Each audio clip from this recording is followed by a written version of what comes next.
Bezrat Hashem, avec l'aide de Dieu, de parler des paroles d'Hachem et qu'on puisse se renforcer dans notre avodat Hashem d'après la vision de Rabbeinu, que Rabbeinu puisse nous aider, Bezrat Hashem, et que surtout on ne dise pas des bêtises ou des fautes ou des autres choses. Qu'on puisse dire que la vérité, rien que la vérité, que la vérité.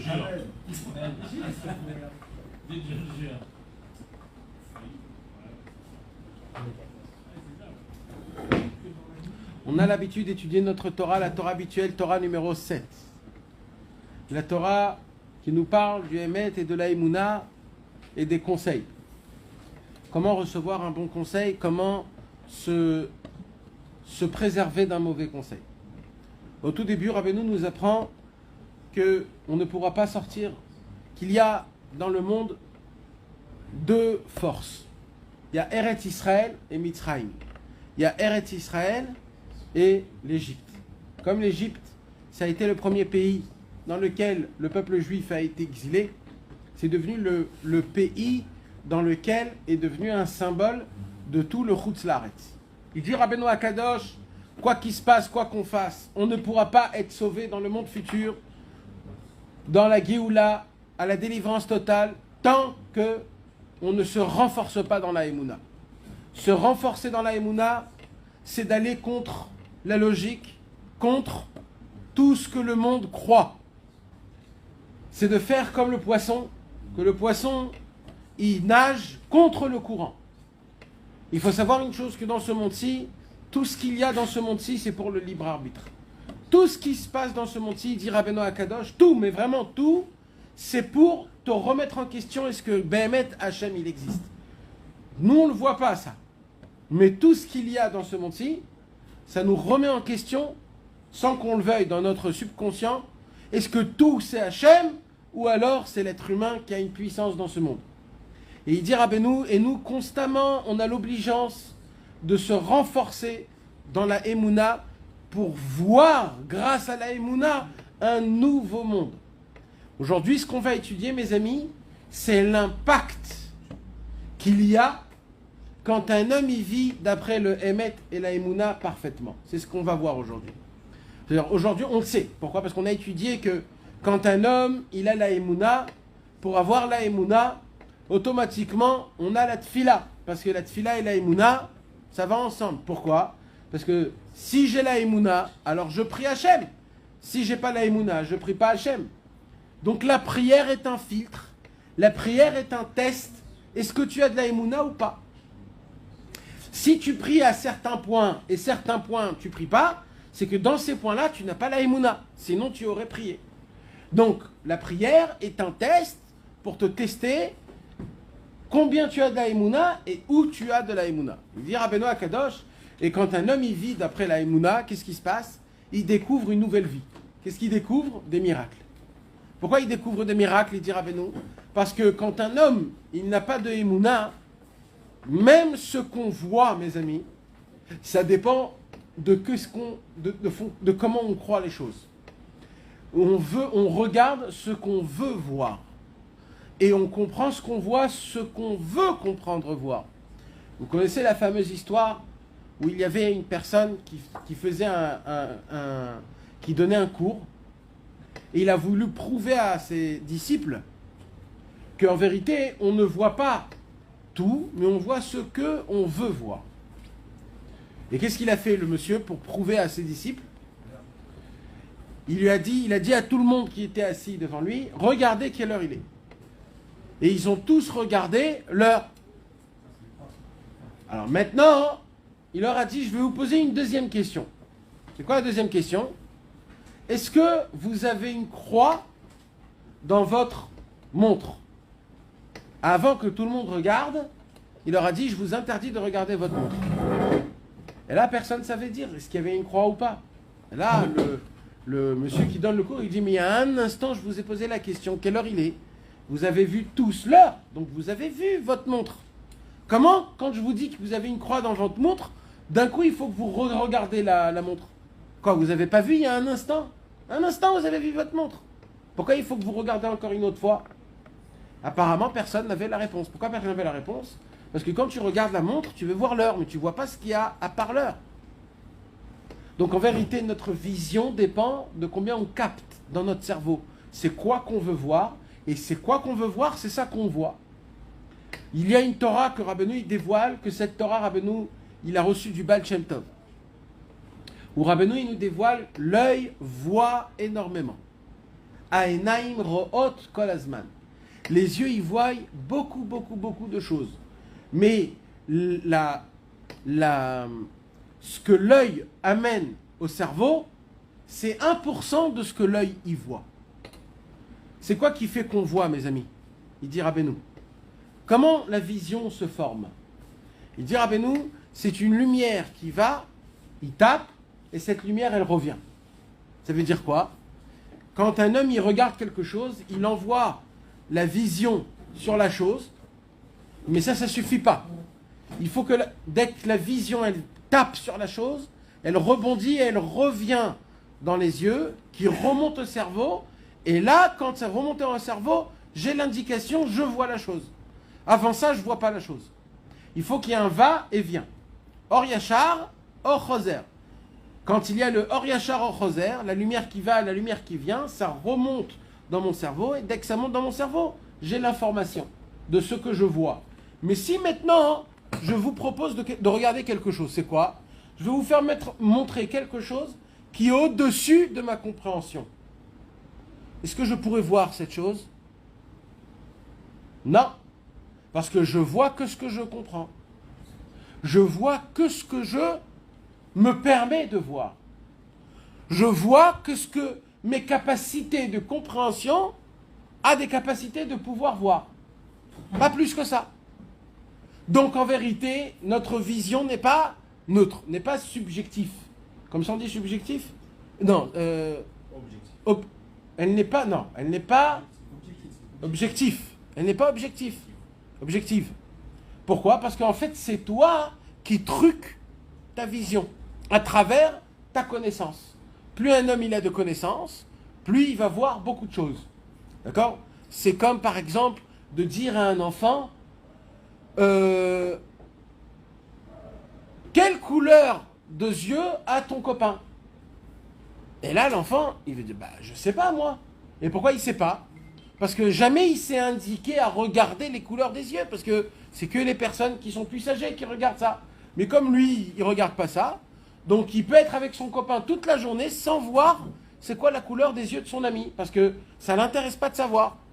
Mais le jour où il va grandir, où tout le monde va se poser des questions, les couleurs de yeux, moi j'ai des couleurs de yeux comme ça, quand il va voir quelqu'un, la première chose qu'il va voir, c'est les couleurs de yeux. Pourquoi? Parce qu'on en parle. Mais avant, non. Donc on voit que la vision, l'œil, ce qu'il voit, il ne voit pas juste la création de Dieu telle qu'elle, il voit que ce qu'il a envie de voir. Ça, c'est un grand problème, mes amis. Vous voulez savoir pourquoi? Parce que de l'autre côté, il y a ce qu'on dit, je crois ce que je vois.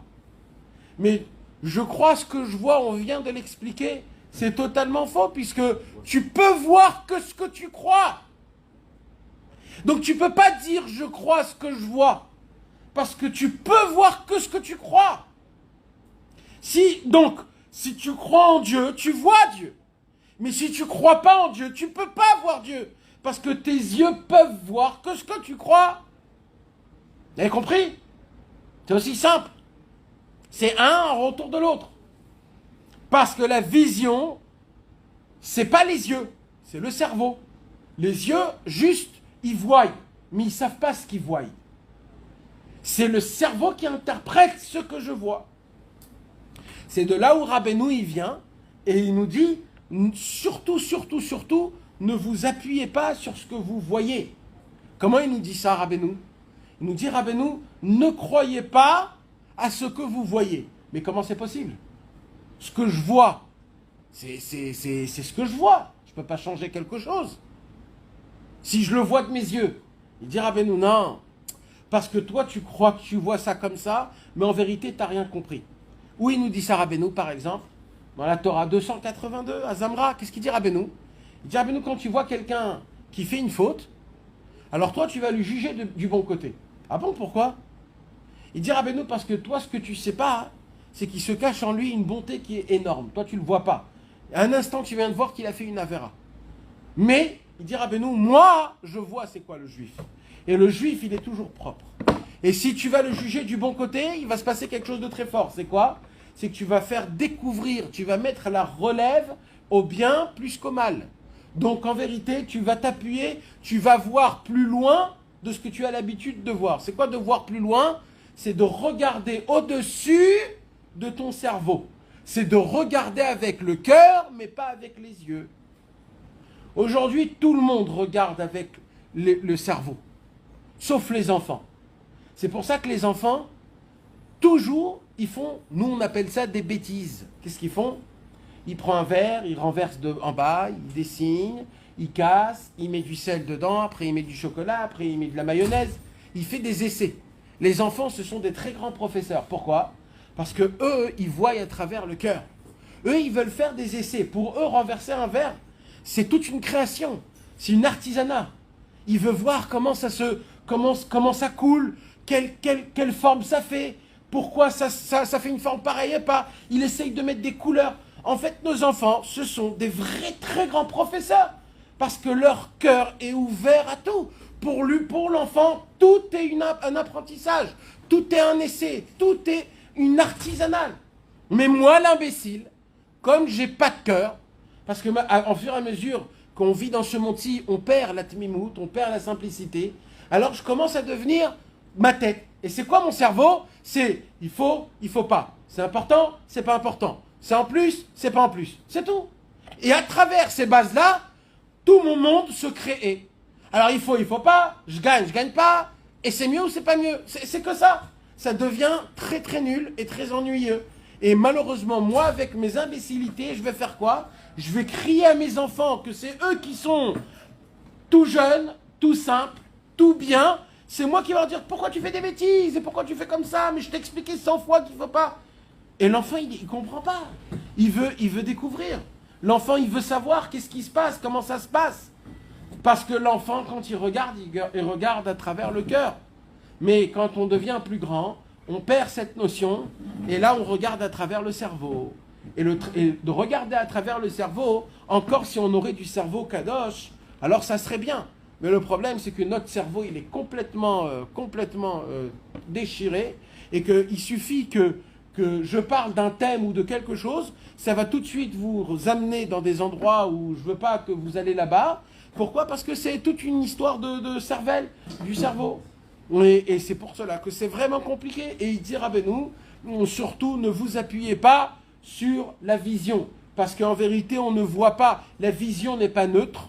La vision n'est pas impartiale. La vision, elle est complètement personnelle. C'est en fonction de ce que tu vois toi et de ce que tu ressens que c'est ça que tu vas regarder, expliquer et ressentir. Et ça, mes amis, c'est le summum de tout notre service divin. Il y a tellement de catégories dans la Avodat Hashem qui dépendent de ce qu'on vient d'expliquer. La Emouna, la Simcha, la Yirat Shamayim. Tout, mes amis, tout notre Avodat Hashem dépend de nos yeux, de la façon de comment, malheureusement, on interprète ce qu'on voit. C'est pour cela, mes amis, Rabbi Nachman, il va venir ici, il va nous apprendre à travers ce qu'on a étudié la semaine dernière, sur un pasouk, sur le pasouk Ben Porat Aleaïn, Ben Porat Yosef, Ben Porat Aleaïn, Banot Saada Aleshu. C'est quoi ce pasouk-là? Vous connaissez ce pasouk-là, mes amis? Ce pasouk-là, c'est Yaakov Avinu qui l'a dit sur qui? Sur Yosef. Quand? Juste avant sa mort. Tout le Ham Israël, tous les 12 tribus, ils étaient sur le lit. Et ils sont venus pour se séparer de Yaakov. Yaakov Avinu, il était en train de partir de ce monde. Et là, Yaakov Avinu, il a béni tous ses enfants. Maintenant, ne croyez pas que c'est juste une bénédiction d'enfants. En fait, il a donné toutes les capacités et toutes les qualités qu'un homme il a besoin d'avoir à travers les 12 tribus, qui est le concentré de tout le Ham Israël. Et quand il est arrivé à Yosef Hatzadik, que le Yosef, c'est quoi? C'est le symbole du Tzadik Haemet, c'est le symbole de la succession de Yaakov, comme c'est écrit. Et les Toldot Yaakov, Yosef, Yaakov et Yosef, Kechada Hashiva. Yaakov et Yosef ressemblent à un. Donc, à Yosef, Yaakov Avinu, il était obligé de lui donner une bénédiction la plus élevée. Et il dit, Rabbeinu, venez, on regarde, c'est quoi la bénédiction de Yosef? Parce qu'apparemment, il faut l'expliquer, il faut voir. Il dit, Ben Porat Yosef. Ça veut dire quoi, Ben Porat Yosef? Ça veut dire quoi le mot Porat? Quelqu'un il sait? Porat, ça vient de la racine de... Non, de Piria Verivia. C'est quoi pour vous?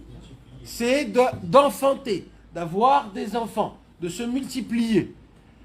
Ben Porat Yosef. Yosef, alors ça on va l'expliquer plus tard. Ben Porat Yosef, Ben Porat Aleaïn. C'est quoi Ben Porat Aleaïn? Encore une fois, Ben Porat, on a dit, c'est un enfant qui donne les enfants. C'est Yosef qui donne les enfants. La force de se fructifier, de se multiplier sans Aïnara. Mais Aleaïn. C'est quoi Aleaïn? La Gemara, elle nous dit Altikre Aleaïn. Et là, Oleaïn. Yosef, à Yaakov Avinu, il bénit Yosef, que Yosef puisse être au-dessus de l'œil, au-dessus du regard, au-dessus de ce qu'on aperçoit avec nos yeux. En fait, Yaakov Avinu, alors d'abord je vais vous expliquer le pshat. Pourquoi il lui a béni ça? Ça veut dire quoi cette parole-là? Là, le pshat de la bracha, c'est que Yosef Hatzadik, il était très très beau. Il y a écrit que quand Yosef Hatzadik, il a été sorti de la prison et qu'ils l'ont emmené devant Pharaon, il y a écrit que quand il a passé le Bet Atafshil, là où les femmes y cuisinent. Et en ce moment, les femmes, ils étaient en train d'éplucher les pommes de terre ou je sais pas quoi, les carottes ou les je sais pas quoi. Ils se sont tous coupés le doigt. Et il y a écrit que tous se sont coupés le doigt. Ils se sont tous coupés. Pourquoi? Tellement qu'ils ont été éblouis et pris par la beauté de Yosef Hatzadik. Alors il y a un problème quand un homme il est beau, aussi beau comme Yosef Hatzadik. Il y a un problème. C'est quoi le premier problème? C'est le problème de la Haïnara. C'est quoi la Haïnara? Quand on t'envie. Quand tu regardes quelque chose ou quelqu'un et qu'il est plus beau que toi ou qu'il a une valeur plus grande que toi et que quand tu l'envies, chas v'shalom, l'œil, il a une force d'envoyer un sort qui va faire en sorte de casser ou de briser la chose. Oui, mes amis. C'est le sod du Haïnara. Rabbeinu, il a dit le Haïnara, il existe. Dans la Gemara, il y a écrit 99% de personnes, ils meurent à cause du Haïnara. Le Haïnara, c'est une force qu'un homme, on a tous, que quand Chas v'Shalom, on a un mauvais œil où on regarde quelqu'un, on regarde un tableau par exemple, et on envie ce tableau, on se dit, oh là là, qu'est-ce qu'il est beau le tableau! Et quand tu le dis, tu as envie de ce tableau-là, tu envoies une force. Mes amis, vous rigolez, mais c'est le Emet la Mito. Le Ari Akadosh, il dit, tu envoies une puissance où tu mets ton œil dessus. Si on aurait la vision de voir, on pourrait voir un œil dessus, il dit le Ari Akadosh. Et qu'est-ce qui se passe? Alors ça, c'est en fonction de la personne. Si une personne, elle a une grande neshama, alors son mauvais œil peut faire en sorte que le tableau, il tombe et il se casse. Mamache comme ça. Si la personne n'a pas une très grande neshama, alors il y a juste son mauvais œil et s'il y a quelqu'un d'autre qui fait un autre mauvais œil, alors avec ça, ça peut le faire tomber ou ça peut plus tard le faire tomber. On voit que quand un homme, il a donc un mauvais œil, Yaakov Avinu, une des choses qui avait très peur pour Yosef, c'était quoi? C'est qu'on mette sur Yosef du Haïnara. D'ailleurs, il s'est dit, Yaakov Avinu, que peut-être tout ce qui lui est arrivé à Yosef, qu'il est parti en prison, qu'il a été jeté, qu'il a été soupçonné de Chas v'Shalom, aller avec la femme de Potiphar, et ainsi de suite. Tout ça, c'était en fait à cause de quoi? Du Haïnara. Qu'est-ce qu'ils avaient, les 12 tribus contre Yosef, mes amis? Qu'est-ce qu'ils avaient? C'est de la jalousie. C'est quoi de la jalousie? C'est le Haïnara. C'est de regarder quelqu'un d'un mauvais œil, de juger quelqu'un d'un mauvais œil. Rabbeinu, il parle du Ra'aïn. Rabbeinu, il n'appelle pas le Haïnara, il appelle le Ra'aïn. Pourquoi? Parce que c'est d'abord mal, après c'est la vision. C'est d'abord du mal en lui, d'abord il a de la jalousie, d'abord il a de la mauvaise chose, et après il le regarde. Vous savez, mes amis, il y a écrit que quand un homme, c'est écrit dans plusieurs livres, surtout dans le Ari Akadosh, quand un homme, il tombe, et il ne garde pas ses yeux, et il voit des choses qui sont interdites, Le Hari Akadosh, il dit, si la personne ne fait pas teshuva, il va revenir dans un Gilgoul, dans une réincarnation, mais pas dans un être humain. Dans quoi? Dans un oiseau. Il y a un oiseau qui s'appelle Re'e, qui veut dire en hébreu voir, Re'e, regarder. Et c'est quoi cet oiseau? Cet oiseau, il pond ses œufs, il pond ses œufs, et il n'est pas à côté d'eux quand ils s'ouvrent. Ils ne peuvent pas s'ouvrir ces œufs. Parce que la coquille, elle est très épaisse. Donc, cet oiseau, il n'a pas besoin de s'asseoir dessus et les réchauffer. Comment on appelle ça? De couver les... Parce qu'ils sont tout seuls déjà. Alors, comment ils s'ouvrent alors? Alors, le Hari Akadosh, il nous apprend qu'en les regardant, quand l'oiseau, il regarde les œufs à lui, alors avec sa vision, il arrive à casser la coquille, et grâce à ça, les poussins, ils arrivent à sortir. C'est par quoi? C'est par la force et la puissance de la vision. Et il dit, le Hari Akadosh, un homme qui tombe, chas v'shalom, dans ses yeux en regardant des choses qui sont interdites de regarder, alors il tombe, il revient dans un gilgoul de cet oiseau-là. Parce que tout le tikkun, c'est de regarder. On voit que la première faute, elle a été faite à cause de l'œil. Quand Vatere kitov ha'etz lemachal. Elle a vu, Chava, que l'arbre, il est bon à manger. Je vous pose une question, je vous en supplie.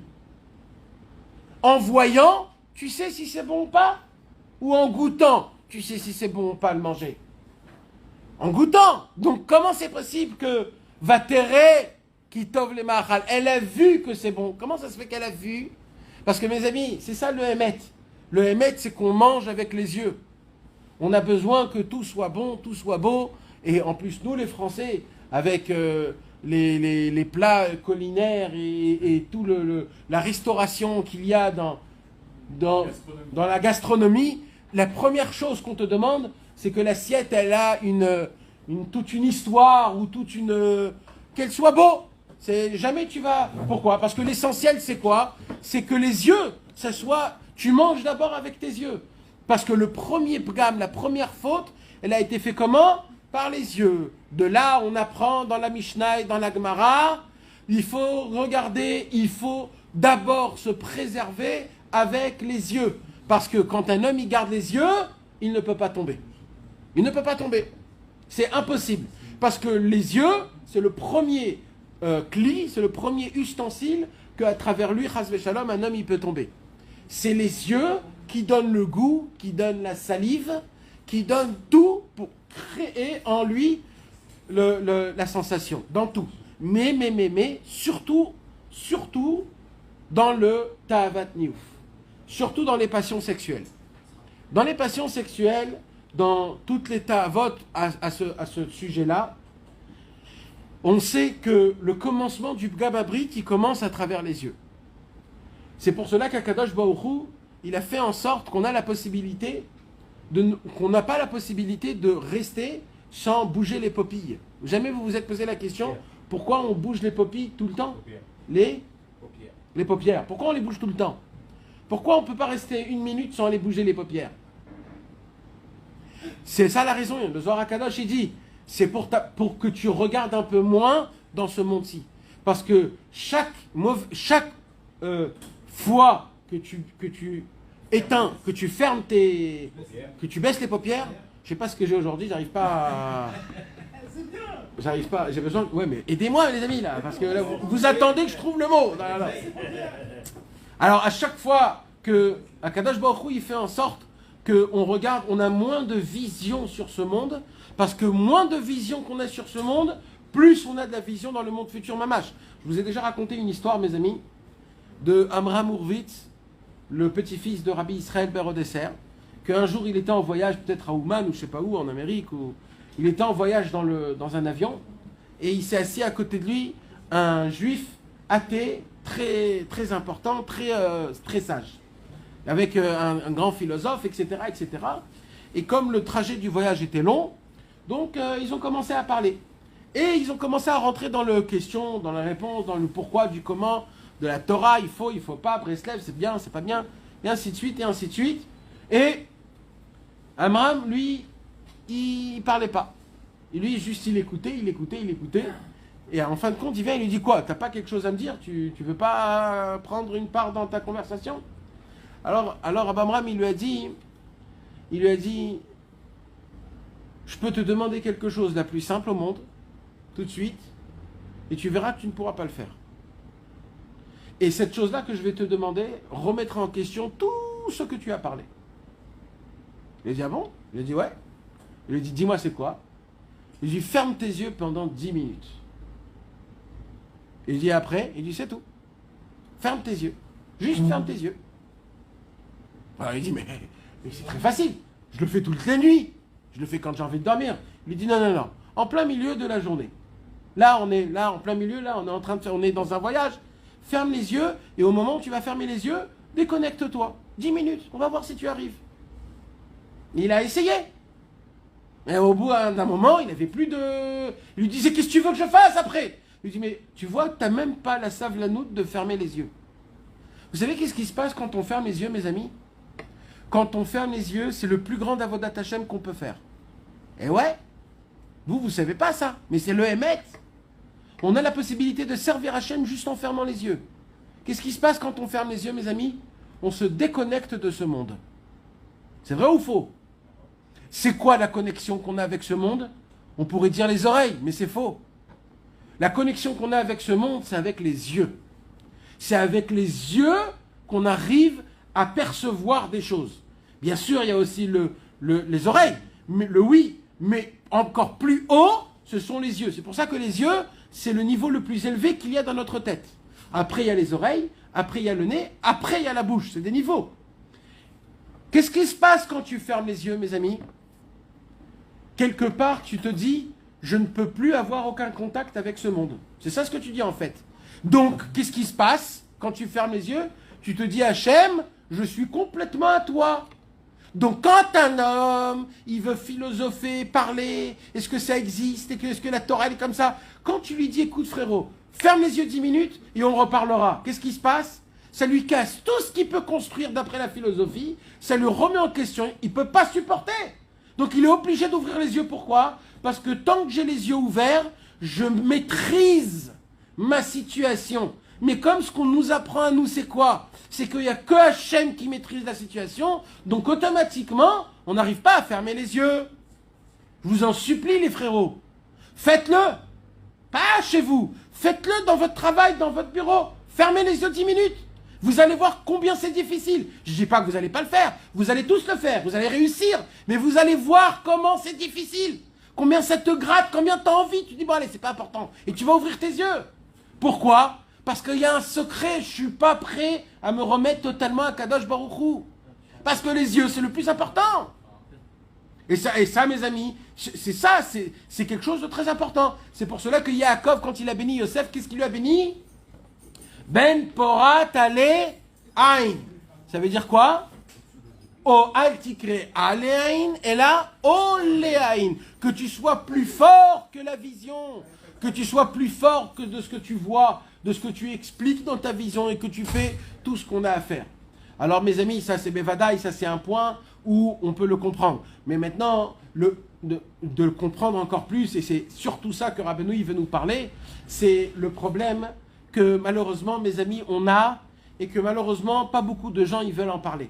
C'est quoi? C'est les passions sexuelles, c'est les mauvaises pensées, c'est la débauche, c'est les pensées, c'est les paroles, c'est l'odorat, c'est le corps, ce que le corps il réclame. Et oui, mes frères, c'est vrai que c'est pas beau de parler de ça, et que toujours on en reparle, et c'est pas sympathique, et c'est un peu sale, mais mes amis, ou alors on est franc, ou alors on se la joue pipomane. Il faut savoir c'est quoi qu'on doit choisir. Mais mec, mes amis, parce que qu'est-ce que vous croyez? Jusqu'à quand on va rester des gens qui s'allument à chaque chose? Jusqu'à quand? Jusqu'à quand on va tomber dans des sortes de blagues ou de chariades ou de soi-disant fantaisie à travers des choses qui ne sont pas sains, qui ne sont pas pures. Jusqu'à quand? Jusqu'à quand on va se conduire avec nos femmes comme des animaux et qu'on va voir des pensées ou des paroles ou des choses qui sont pas comme un vrai juif, qu'un juif il doit avoir. Se tenir comme un homme, être comme bien. En plus, dans notre paracha de la semaine, on voit pour la première fois de toute l'histoire juive, la première fois où le Ham Israël en entier tombe dans quoi? Dans la débauche la plus grave. Laquelle? Pas avec notre peuple, avec un autre peuple, et lequel? Ammon ou Moab, celui qu'il est interdit de se marier avec eux jusqu'à l'éternité. On n'a pas juste trouvé on a trouvé le summum du summum. Et avant ça, il fallait se prosterner devant une croix. Il y a écrit, vous connaissez l'histoire. Il y avait des tentes, et il y avait des femmes très belles dehors, et les femmes très belles, et les femmes... Non, très vieilles dehors, non? Hein? C'est pas très vieilles dehors? Exprès pour les faire rentrer, non? Ouais. Et là, il y avait la Vodazara. Il leur dit, bon, rentrez, vous allez faire la Vodazara. Alors il rentrait, il voyait une très belle femme, et quand il voyait une très belle femme, il se disait, oh là, j'ai envie. Et là, non, si tu veux, il faut faire la Vodazara. Il faisait la Vodazara, et il tombait dans Gilou Yarayot. Gilou Yarayot, Shfichut Damim, tout ce que vous voulez, mes amis. Mais mes amis, dans toute l'histoire, on n'a pas vu encore que tout l'homme Israël est tombé. On a vu un autre, là, ici. Mais que le Ham Israël, il tombe. Mamash, que le chef de tribu, il est là, il fait son acte devant tout le monde. Comment un homme, il arrive à tomber dans ça? C'est écrit au tout début de la Torah. Vatere kitov aetz lemachal. C'est tout dans ta tête, ce que tu as dans ta tête, les yeux revoient. C'est toi qui es dedans, c'est très compliqué. Il dit à Hachem Itbarach, Rabbeinu nous apprend qu'on ne peut pas réparer notre cerveau. Ça prend du temps pour réparer le cerveau. C'est le tzaddik qui répare le cerveau. Mais donc, alors qu'est-ce qu'on fait alors? Il dit Rabbeinu, première chose, fermez les premières portes. Les premières portes, ce sont les yeux. Gardez les yeux. C'est pur, c'est cher, c'est propre.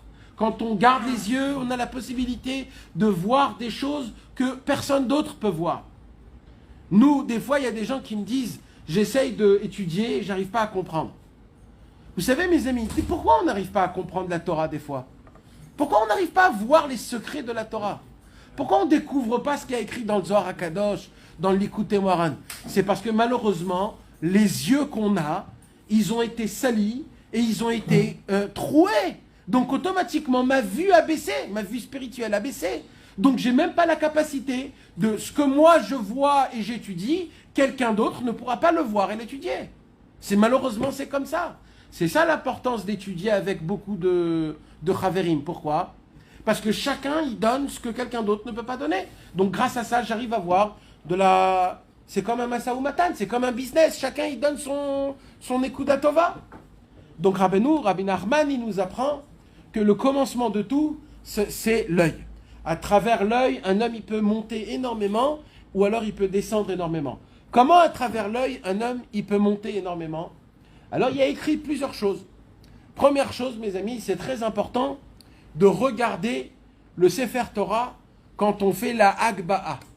Quand on fait la Hagba'a, il faut regarder le passage de ce qu'on va lire à la Torah. Celui qui arrive à lire, quand on fait la Hagba'a, des quelques petites lettres, c'est une grande réparation pour les mauvaises choses qu'on a vues. À part ça, il y a des autres tikkunim à travers les yeux. C'est quoi? C'est Lo taturu achare levavchem ve'achare enechem asher atem zonim acharehem. Le cours dernier, on a expliqué bien le secret du tzitzit. On a expliqué que dans le mot tzitzit, il y a toute une histoire inimaginable que nous, on croit que le tzitzit, c'est juste un habit sympathique à mettre, une ségoula pour je sais pas quoi. Rabbeinu, il vient, il nous dit pas du tout. Le tzitzit, c'est le plus grand chirion, le plus grand bouclier qu'un juif il peut avoir sur lui, une armure la plus grande au monde qui t'enlève la ta'avat niouf et qui t'enlève toutes les passions sexuelles et on a dit les mauvais conseils, que tout dépend des mauvais conseils. Par où ça a commencé? Ça a commencé avec Adam et Chava, que quand Adam et Chava, ils ont mangé l'arbre de la connaissance, qu'est-ce qu'ils ont dit tout de suite? On est tout nu. Comment ils ont dit on est tout nu? En fait, ils ont compris qu'on est tout nu du tzitzit, parce que le tzitzit n'était pas là pour les sauver. Alors la première chose qu'ils se sont habillés, c'était le tzitzit pour ne pas retomber dans les conseils qu'ils ont pris du serpent. Mais on voit une deuxième chose, c'est quoi? C'est que quand Noach il a bu, qu'est-ce qui s'est passé? Il est devenu tout nu. Nachon, il s'est mis tout nu devant ses enfants, Shem, Cham et Yefet. Et là, qu'est-ce qui s'est passé? Ces enfants, ils sont venus, ils ont mis l'habit. C'est quoi l'habit qu'ils ont mis? C'était aussi le tzitzit. La tzitzit était devenue un bouclier pour Noach pour ne pas tomber dans le Bgam Abrit. Même qu'avant, il est tombé dans le Bgam Abrit. Et ainsi de suite. Yosef Hatzadik, qui est le symbole du Tikkun Abrit, qu'est-ce qu'il a reçu un cadeau de son papa? Des coutonnettes. Comment on dit ça? Des habits de tzitzit. Et il y a écrit que Yosef, il a reçu plus d'habits que ses frères. Pourquoi? Comme Yaakov Avinu, il a vu dans le roi HaKodesh que dans le futur, il va être Nisayon, il va être éprouvé dans le Bgam Abrit. Alors Yaakov Avinu, il a dit à Yosef, il a besoin plus d'habits. Il a besoin plus de tzitzit. Pourquoi? Parce que le tzitzit, on a dit, Shmira Leniouf, tzitzit. C'est une shmira, le tzitzit, c'est une shmira, chas v'shalom, pour le niouf. Et c'est ce qui s'est passé. À cause de quoi il a été vendu, Yosef Hatzadik, mes amis? La jalousie. Donc à cause du mauvais œil, du haïnara. Et on a dit que le tzitzit, c'est quoi? Ça répare le haïnara. Comment? On va le découvrir tout à l'heure. À cause de l'haïnara qu'ils ont fait sur Yosef, il est descendu, il a perdu ses habits, et quand il a perdu ses habits, il a été éprouvé avec Potiphar. Pourquoi il a été éprouvé avec Potiphar, mes amis? Parce qu'il n'avait pas de tzitzit, il n'avait pas son bouclier. On lui a tout pris Alors il a été zoré de se sauver du Nisayon de Yosef Hatzadik grâce à son père Yaakov. Mais ça ne s'arrête pas là. Il y a Yosef Hatzadik qui s'est renforcé. Et là, qu'est-ce qui s'est passé? Il y a écrit que Yosef, Yosef ou Amashbir. Ça veut dire quoi, Mashbir? Yosef Hatzadik, c'est lui le tuyau dans lequel tout le monde prend. C'est ça, Mashbir. Mashbir, c'est que c'est lui qui donne l'abondance partout. Ça passe que par lui. Et vous savez, mes amis, c'est quoi la Shmirat Abrit Behemet? C'est quoi? Oui, mais c'est surtout, c'est quoi? C'est un tuyau qu'il faut garder précieusement, qu'il n'y a pas de fuite. Parce que toute fuite qui sort de ce tuyau, c'est très très grave.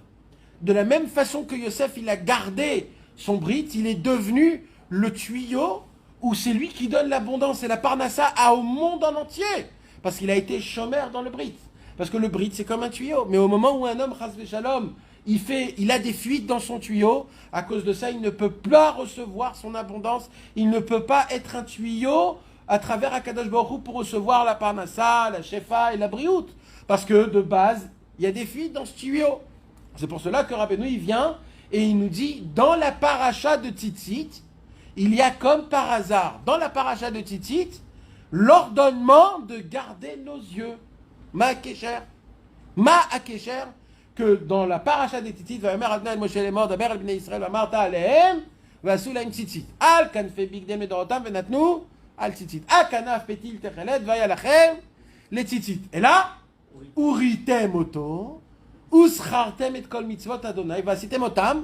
Et encore, ולא תטורו אחרי לבבכם ואחרי עיניכם. Mais je comprends pas, tu es en train de parler du tzitzit, pourquoi tu es en train de me parler du Bgam Abrit? Ma Kesher, après parle. Non, t'as pas compris. La raison pour laquelle on met des tzitzit grands et longs et bien et beaux, pourquoi? D'abord parce que tzitzit c'est ureitem oto ou srartem. Premièrement, c'est quoi? Que le tzitzit, il faut qu'il se trimballe comme ça. Pourquoi il faut qu'il se trimballe? Puis parce qu'il faut que tu le voies.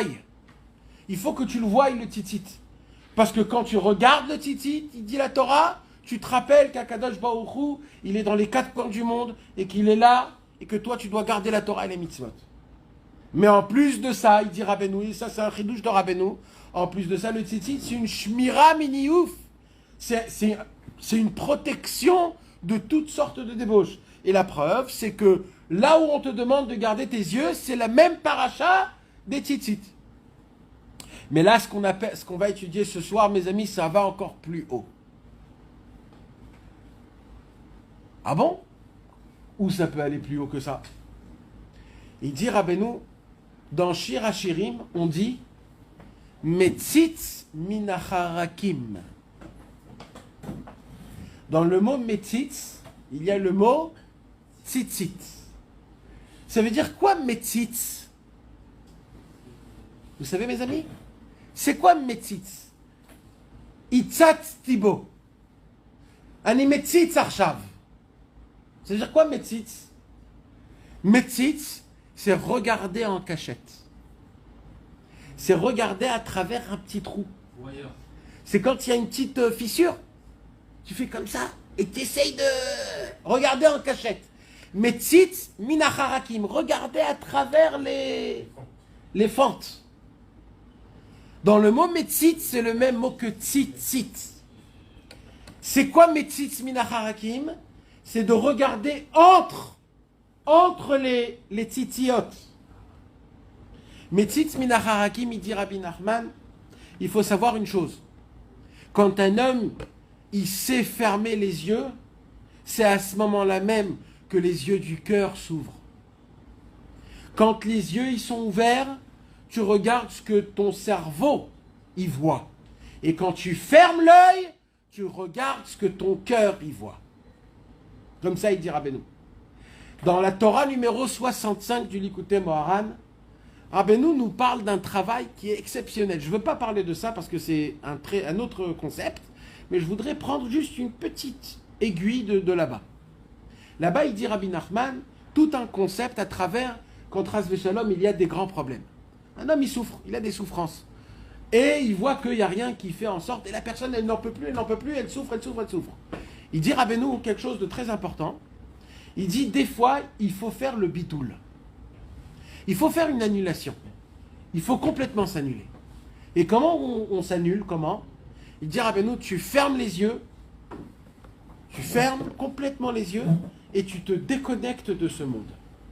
Il dit Rabbeinu, il y a une puissance qui est très forte qu'en fermant les yeux et en se disant maintenant Hachem, j'appartiens qu'à toi, je vide ma tête, je vide mon corps, je n'existe plus.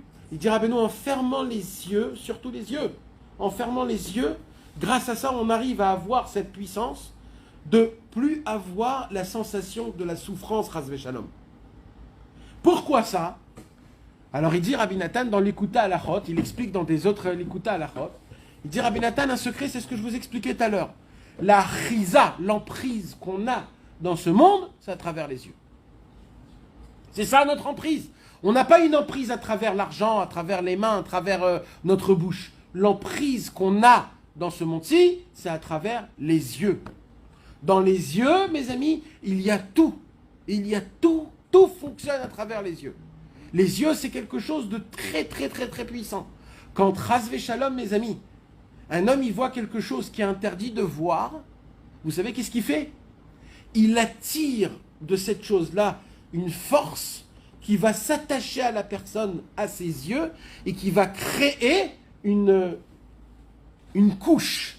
C'est ce que Rabbeinu il parle dans deux autres Likutei Moharan, dans la Torah 67, de la deuxième partie du Likutei Moharan, la Torah Samer Zayin, où il parle de Romi Rabati, Romi Zeirata. Où Rabbeinu il dit quoi? Rabbeinu il dit Veshavu et Avi Machar Hageshem. Il dit Rabbeinu qu'il y a des couches qui nous cachent les yeux. Il dit ça dans son langage à lui, il appelle ça des nuages de la brume qui cachent la vue. Vous savez, des fois, quand on se réveille le matin, on ouvre les yeux et on ne voit pas clair. Comment c'est possible?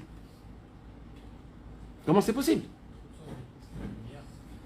Non, même s'il n'y a pas de lumière. Des fois, tu ouvres tes yeux, tu n'as pas les yeux sales, mais tu ne vois pas encore bien. Ça prend 1 minute pour que ça se... Maintenant, plus que ça. Des fois, on ferme beaucoup les yeux, et quand on ferme beaucoup les yeux et qu'on les ouvre, tu vois plein de petits points, des étoiles. plein d'étoiles, tu vois des lumières qui vont à droite, à gauche. Mais mec, c'est quoi ça?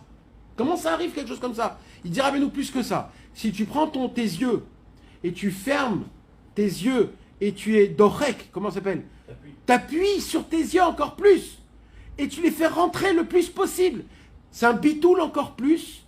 Tu vas voir encore plus des lumières qui sont au-dessus de ce monde. Il dit Rabbeinu, ce sont des vraies lumières. C'est pas, ce sont des vraies lumières. Tu vois la spiritualité. Mais vadaï. La preuve, c'est quoi? Il dit attends, écoute. Non, attends 2 secondes, j'explique. J'explique, mes amis. C'est quoi la preuve? La preuve, c'est que quand tu regardes le soleil, qu'est-ce qui se passe après? Là où je regarde, j'ai encore la photo du soleil. C'est la preuve de quoi? Que l'œil, il voit des choses, même qu'à ce moment-là même, il ne le voit pas. Il y a encore le rochem, il y a encore l'empreinte d'une très grande lumière qui reste sur l'œil. Donc c'est la preuve que ce que tu vois, c'est pas ça reste là. Tout ce que tu vois, l'œil l'amène vers lui et il le garde. Vous imaginez ce que je suis en train de vous dire? Toutes les photos, tout ce que tu as vu dans toute ta vie, ça existe dans ton œil. Jusqu'à aujourd'hui. Tout. Alors, il y a plein de ségoulottes. Toutes les ségoulottes avec les yeux. De voir les tzadikim. De pleurer pendant Tikkun Chatzot. De pleurer pour un homme qui part de ce monde et qui est un tzadik. De regarder, d'étudier la Torah quand tu t'endors et tu t'endors. Tu as les yeux qui tombent et tu t'efforces quand même d'étudier la Torah. C'est un très grand tikkun pour les yeux. Quand tu coupes de l'oignon, l'irvot Shabbat Kodesh, et tu le fais pour pas que ta femme elle souffre, et toi tu coupes l'oignon et ça te fait faire pleurer, il faut que tu dis Hachem, merci Hachem, ses yeux, je suis en train de les réparer, ça pleure, ça pleure, ça pleure. Et toi tu dis voilà, ça pour réparer. Il y a écrit aussi que il faut prendre les larmes d'un bébé qui pleure et de les mettre sur notre front et sur nos yeux. Parce que les larmes d'un bébé, c'est la chose la plus grande qui puisse exister. La plus pure et la plus grande qui puisse exister.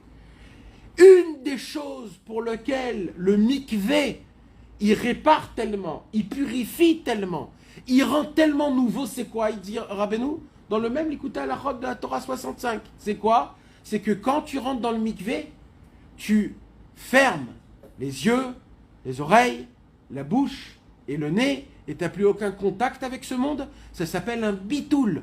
Quand tu rentres dans le mikvé, c'est comme si que tu rentres dans le ventre de ta maman.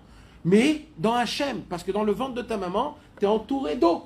Donc tu reviens à la création, à ta propre création. Et quand tu sors de mikvé, c'est comme que tu nais de nouveau. C'est pour cela qu'il y a écrit, on ne va pas rentrer dans ça.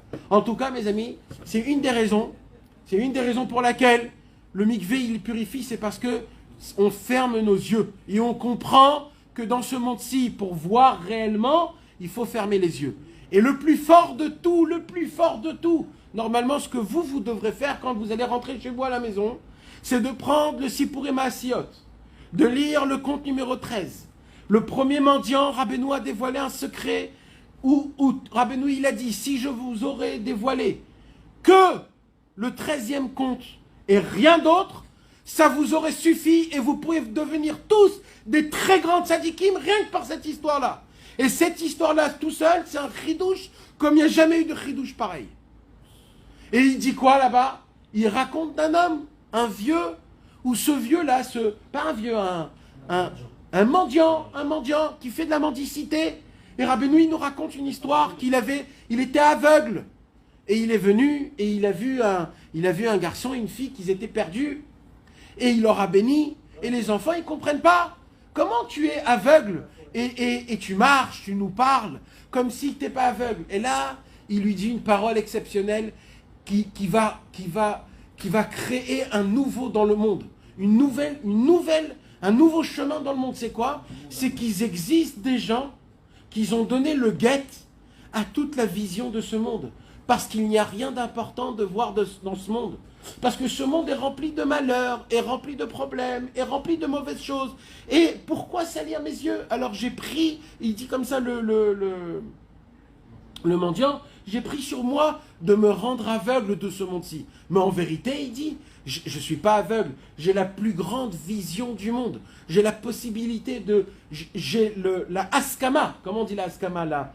J'ai l'approbation du grand aigle qui m'a dit que moi, je sais ce que c'est la vraie vie, la vie longue, et ce que c'est de voir réellement. Mes amis, ce sont des paroles que le Mashiach, quand il va venir, Bezrat Hashem, le plus vite possible, il va s'asseoir devant le Ham Israël. Tout le Ham Israël va être assis, hypnotisé par le Mashiach, et le Mashiach va nous raconter les contes, et il va nous dire c'est quoi le mendiant, c'est quoi l'aveugle. Et vous savez, mes amis, que Rabbi Israël, il a dit que parmi tous les 7 mendiants, le mendiant le plus fort et le plus grand, c'est lequel? C'est le mendiant aveugle. Eh oui, c'est le mendiant aveugle. Il n'a pas raconté le dernier.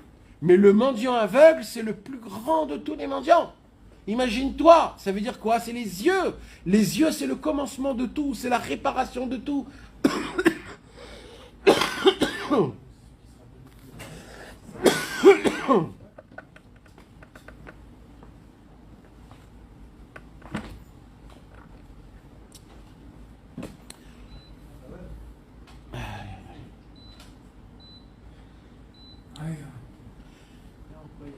Parce que ça existe des tzadikim qui ne fonctionnent pas à travers les yeux. Un des plus grands problèmes, mes amis, il y a plusieurs torotes que Rabbeinu il a dévoilé, que quand on va voir un tzadik, un des travaux qu'il faut faire, c'est quoi? C'est regarder le tzadik. C'est un des travaux qu'il faut faire. C'est un des choses que Akadosh Baruch Hu, il nous demande, qui sont très très importantes à faire. Et il dit Rabbeinu que quand un homme il regarde le tzadik, qu'est-ce qui se passe? Le tzadik, il arrive à être un miroir pour toi. Et quand tu regardes le tzadik, en fait, tu te vois toi. Et tu vois où t'es bien, où t'es mal. À travers tout ce qui va se passer. Parce que le tzadik, il a réparé ces 4 éléments. L'eau, le feu, l'air et la terre. Donc, qui est la racine de toutes les ta'avot. Et quand moi, je me regarde à travers le tzadik, je découvre réellement c'est où les endroits où j'ai besoin d'avoir une évolution. C'est la raison pour laquelle, mes amis, tout ce que je comprends, tout ce que je vois, tout ce que je sens, c'est à travers la vision. Donc je peux complètement, si je suis pagoum dans les yeux, je peux complètement déformer toute ma vision, toute ma vie, tout ce que j'étudie, tout ce que je fais. Vous savez comment c'est grave? C'est émet ça, mes amis, c'est pas des bêtises, c'est le émet mamash. Il faut mamash prendre ça en considération d'une des choses les plus importantes possibles. Alors c'est ça que Rabbeinu il veut nous apprendre. Rabbeinu il veut nous apprendre que, comme on a étudié dans le Seif Dalet, que l'essentiel, on a parlé de l'importance des tzitziot. C'est quoi l'importance des tzitziot? C'est de garder, c'est que le tzitzit, c'est une shmira pour le niouf, c'est-à-dire c'est une protection pour le niouf, pour la débauche. Il dit Rabbeinu Akadosh, pourquoi? Parce qu'il arrive à te préserver de mauvais conseils. On a dit que de prendre un mauvais conseil de quelqu'un, alors ça peut créer, chas v'shalom, quelque chose de très grave, qui est de se marier avec la Sitra Achara, avec le serpent, comme Chava qui s'est mariée avec le serpent, et qu'elle a endommagé malheureusement Caïn, et que Caïn est devenu le Avi Haouma, et qu'à cause de ça, on a été taché par le venin du serpent, pour se préserver de ne pas tomber, pour prendre des conseils comme cela. Il dit Rabbeinu, on a besoin du tzitzit. Le tzitzit, ça nous garde de mauvais conseils. Et en plus de ça, grâce à ça, on arrive à garder notre brit, notre shmirat habrit, et grâce à ça, on a la possibilité, donc, lehatzitz min hacharakim, de regarder à travers les fentes. À travers quelles fentes? À travers les fentes de la Kedusha, mes amis. On te laisse regarder à travers le pargode, à travers le rideau. Vous connaissez, il y a une histoire, mes amis, l'histoire du roi humble. Dans l'histoire du roi humble, c'est aussi une histoire qu'il faudrait que vous regardiez, parce que ça parle aussi de notre histoire. C'est un roi qui a entendu parler d'un roi humble et qui a voulu tester est-ce que réellement c'est un vrai roi humble. Mais ce qui ne sait pas, le monsieur qui veut voir, c'est qu'il faut être méritant pour voir le roi humble. Il faut passer tout un chemin, toute une guerre, tout un chemin. Et au moment où il arrive et qu'il veut voir ce fameux roi, il voit qu'il y a un rideau. Il voit qu'il y a un rideau. Je ne peux pas voir le roi. Combien de fois, mes amis, on arrive devant ce qu'on veut, mais il y a un rideau. Il dit, Rabbeinu, un homme, il monte des escaliers pour arriver à une porte. Et les escaliers sont longs, sont longs, sont longs. Et au moment où il a passé la plus grande épreuve, il a monté tous les escaliers, il est arrivé sauf, il est arrivé à la porte. Dès qu'il vient pour ouvrir la porte, il dit, bon, écoute, je suis trop fatigué, je redescends. Mamache comme ça, il dit Rabbeinu. C'est quoi? C'est les yeux, il dit Rabbeinu. C'est un homme, il a la possibilité de voir quelque chose, mais il n'est pas prêt à regarder plus fort que ça, alors il se cache à travers les événements extérieurs qui lui arrivent. Alors il creve un pneu, ou alors il lui arrive des mauvaises choses, ou alors il est en retard quelque part, ou alors il a perdu un peu d'argent. Maintenant, lui, il voit que l'extérieur, c'est les yeux. Et comme moi, j'explique toujours tout ce que je regarde, donc tout le temps, je me trompe à travers mes yeux. Mais en vérité, c'est totalement faux. Combien de fois ça nous est arrivé, Chas Shalom, de juger quelqu'un, même nos enfants, ou même nos femmes, de se dire, ouais, t'as vu comment il m'a parlé, ou alors comment elle m'a fait, etc. Et tu te fais un film dans ta tête. Et quelques minutes plus tard, tu découvres que Bichlal, elle avait dit quelque chose d'autre et qu'elle avait pensé à un autre truc. Et en fait, tu t'es fait un film qui n'existait pas. Toi, à travers quoi? À travers les yeux de comment j'explique les choses. C'est la raison pour laquelle, mes amis, c'est tellement important, les yeux, de les mettre dans les bons endroits. Encore un autre exemple. Dans Mishnayot. Il y a écrit dans les Mishnayot, dans les Pirkei Avot, quand un Rav donne un cours de Torah, et Rabbeinu, il a écrit ça dans le Sefer Amidot. Alors, si l'élève, il regarde la face de son Rav, il a plus de possibilités à comprendre et à se rappeler de l'étude de la Torah. Pourquoi? Parce que quand il regarde, il fait pas juste, il n'utilise pas juste le oui. Il utilise aussi, il écoute avec les yeux. Il voit plus que ça. Il rentre encore plus dans le Inyan. Parce qu'il attire une lumière. Chas v'shalom, quand ça se passe dans un mauvais, dans le côté qui est pas bien, là, ça devient très grave. Donc, dans le mot tzitzit, il y a l'interdiction de salir nos yeux. Et si celui qui arrive à garder ses yeux, il aura la possibilité que de tzitzit, ça va devenir metzitz. Et c'est quoi metzitz, on a dit? C'est de pouvoir regarder dans des choses qu'on n'a pas le droit de regarder. Comme dans des secrets de la Torah, découvrir Akadosh Baruch Hu, voir des tzadikim, avoir le mérite de voir Eliyahu Hanavi, ou tout le reste. Plus tu gardes tes yeux, plus... Et c'est quoi de se garder les yeux? Un, de la propreté, mais deux, surtout, c'est quoi, mes amis? C'est de ne pas regarder avec le cerveau, mais de regarder avec le cœur. De ne pas expliquer ce que tu regardes, d'être prêt à voir des choses que tu ne peux pas voir. Vous comprenez ce que je vous dis ou vous ne comprenez pas ce que je vous dis? Hein? Vous ne comprenez pas? Non, ça c'est plus chaud. Le deuxième. Vous savez, des fois, Techniquement, comment tu veux regarder avec le cœur? je vous ai expliqué, mes amis, les enfants. C'est quoi de voir avec le cœur? C'est de voir avec la Emouna. C'est de voir, mais par la Emouna. Par le biais de la Emouna. Pas à travers ce que tu vois toi et ce que tu expliques toi. Ça veut dire quoi? Ça veut dire, je vais vous donner un petit exemple. Hein? Non, c'est parce que des fois tu vois quelque chose de très haut et comme tu ne veux pas l'accepter, alors tu l'expliques la chose et tu enlèves de sa hauteur. Ce qui dit Rabbeinu, les gens qui expliquent les miracles.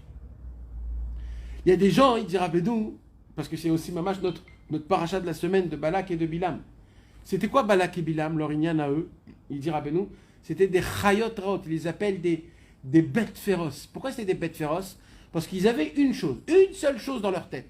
Tous les miracles qu'Akadosh Baruch Hu il les fait, leur travail à eux, c'était de tout expliquer scientifiquement. Tout. Avec des preuves, avec tout ce qu'il faut. Alors maintenant, le travail, c'est quoi? C'est que maintenant que j'ai entendu scientifiquement, je dois avoir la émouna que dès maintenant, tout ce que je vais voir que tout, c'est des miracles, en fait. C'est ça de voir avec le cœur. De voir avec le cœur, c'est que tout, c'est des miracles. C'est que tout, c'est imprévoisible. Imprévisible. C'est pas une obligation qui se passe comme ça ou comme ça ou comme ça. Tout est Be'ashgacha. Tout est Be'ashgacha. Et pas Mamash, mais de voir Mamash, le Inyan, comment ça fonctionne. Et de mettre ma vision à travers ça, de regarder le superflu, d'être un petit peu ésotérique. Quand Yosef Hatzadik, Moshe, quand Yosef Hatzadik, on l'a mis dans le puits, alors il y a écrit quoi là-bas? Il y a écrit que la première chose qu'il a vu, Yosef, c'est quoi? C'est qu'il y avait c'est qu'on l'a mis dans un endroit où il y avait...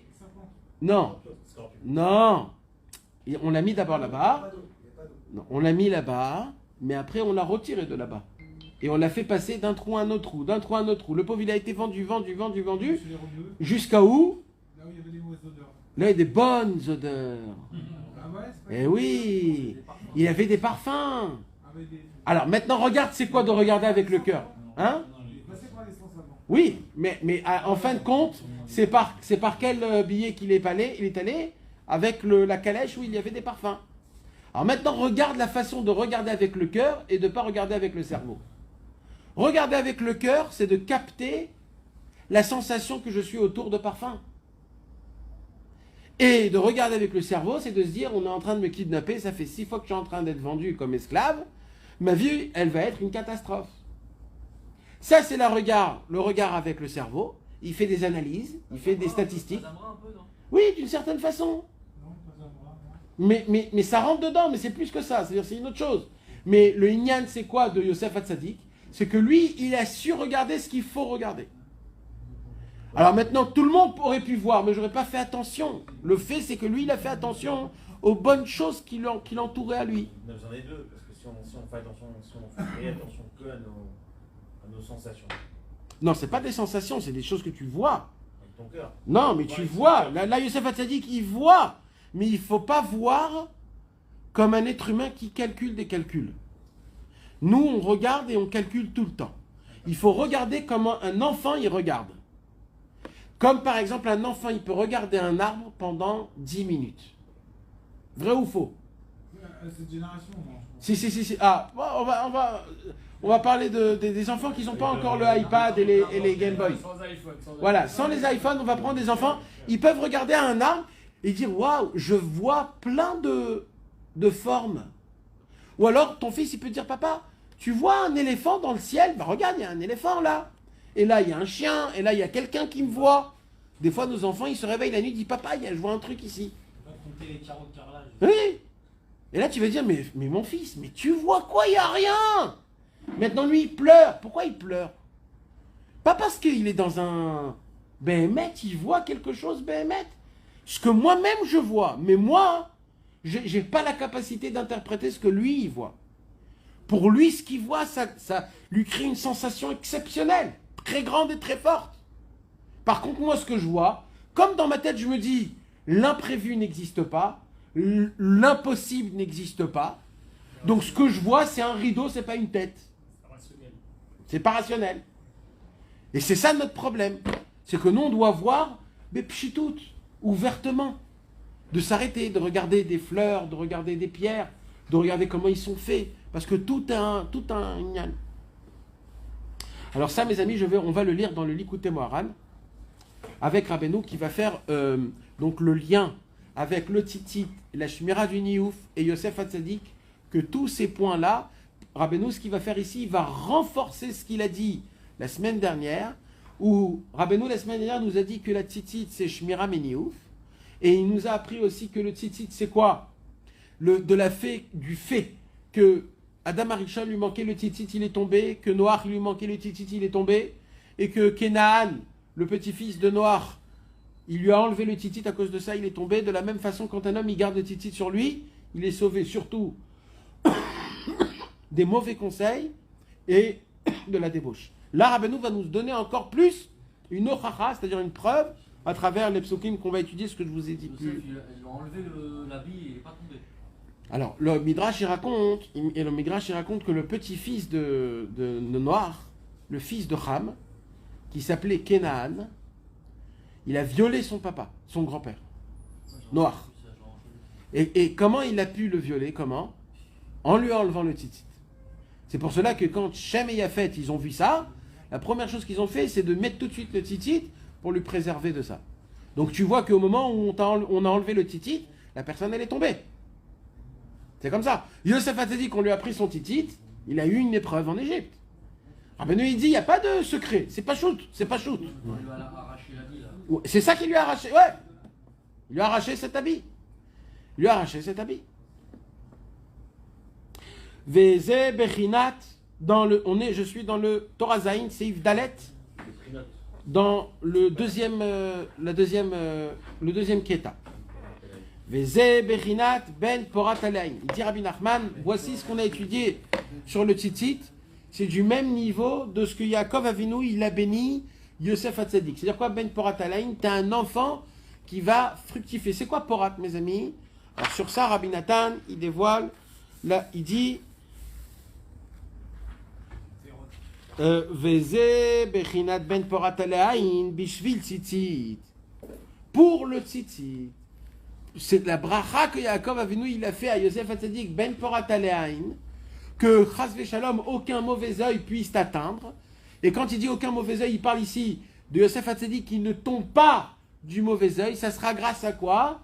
Bishvil Tzitzit. Ça sera grâce au Tzitzit. Donc en fait, il lui bénit une bénédiction jusqu'à l'éternité. Que grâce au Tzitzit, vous serez sauvés de tomber avec les yeux. D'avoir un bon œil. D'avoir un bon œil. Dans la Gdusha. Et là, il dit Rabbeinu, mais dans le mot tzitzit, il y a quelque chose d'autre. Lachon, metzitz minacharakim. Dans le mot tzitzit, il y a aussi le mot metzitz. C'est de la même façon que quand un homme il est préservé avec ses yeux, il a la possibilité de découvrir des secrets à travers ses yeux. Je vais vous raconter deux petites histoires très importantes. Un jour, vous savez que le Chosé de Lublin, c'était l'élève du Noam Elimelech. Vous avez entendu parler du Chosé de Lublin? Le Chosé de Lublin était l'élève du Noam Elimelech. Quand le Noam Elimelech il est parti de ce monde, il avait autour de lui 4 élèves. Il avait autour de lui Rabbi Zusha, Rabbi Menachem Mendel Mirimanov, le Chosé de Lublin et le Maguide de Koznitz, Rabbi Israël Mikoznitz. Et avant qu'il est parti de ce monde, il était assis sur son lit, et le Noam Elimelech, il a dit, je vais donner mes membres. Mes yeux vont aller chez le Chosé de Lublin, mon cœur va aller chez Rabbi Zusha, mon ventre va aller chez le Maguide de Koznitz, et mon cerveau va aller chez Rabbi Menachem Mendel Merimanov. Et bien, c'est ce qui s'est passé. On dit que le Chosé de Lublin, qui a reçu les yeux du Noam Elimelech, il voyait une vision simple, ça veut dire comme moi je vois, sans s'efforcer. Arba meot parsa, l'arba meot parsa. 1400 km sur 1400 km, il voyait une vision tout simple. Et il disait, le Chosé de Lublin, si je ferme mes yeux, je vois du bout au monde, d'un bout à un autre bout. Partout, partout, partout. Un jour, quelqu'un est venu voir le Chosé de Lublin et il lui a demandé une permission d'être le rave de la ville de Francfort. Comme c'était une ville qui était en Allemagne, et qu'à l'époque, il n'y avait pas beaucoup de juifs, les juifs qui habitaient là-bas, ce n'étaient pas des juifs très religieux. Ce rave est parti demander au Chosé de Lublin, est-ce que c'est bien d'y aller là-bas, d'être le rave de là-bas? Qu'est-ce qu'il a fait de Chosé de Lublin? Il a fermé ses yeux comme ça 2 secondes. Après, il a dit, c'est bon, je suis allé dans toutes les maisons de Francfort, et tout est ok, tu peux aller là-bas. Il était mamache là-bas. Mamache. Il pouvait voir tout dans le monde en entier. Pour quelle raison, mes amis? Parce que 40 ans, le Chosé de Lublin a mis un bandeau devant ses yeux et il n'a rien vu. Pendant 40 ans, il a gardé ses yeux. C'est pour cela que le Noam Elimelech lui a donné ses yeux et qu'il avait la possibilité de regarder. Maintenant, hein, quoi?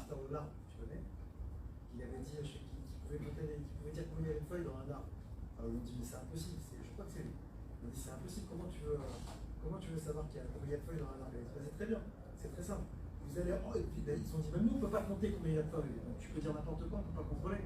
Alors il a dit, bah, vous allez enlever un certain nombre, je vais compter le nombre de feuilles, enlever un certain nombre de feuilles, après je vais recompter et je vais vous dire combien de feuilles vous allez enlever. C'est vrai. Donc il a regardé comme ça, eux ils ont enlevé un certain nombre de feuilles, il est revenu, il leur a dit, Il a fait. vous avez enlevé 11 feuilles. Il a fait. Maintenant, mes amis, on a retrouvé une photo du José de Lublin. Je ne sais pas si c'est la vraie photo. Mais on dit que c'est lui le José de Lublin. Et il y a une chose que, dès que j'ai vu ça, cette photo, ça m'a tout de suite... c'est que le José de Lublin avait des lunettes dans cette photo-là. Et normalement, les lunettes, ils sont faits pour quoi? Pour meilleur voir. Alors, le José de Lublin, il voit du fond au monde, et il a des lunettes.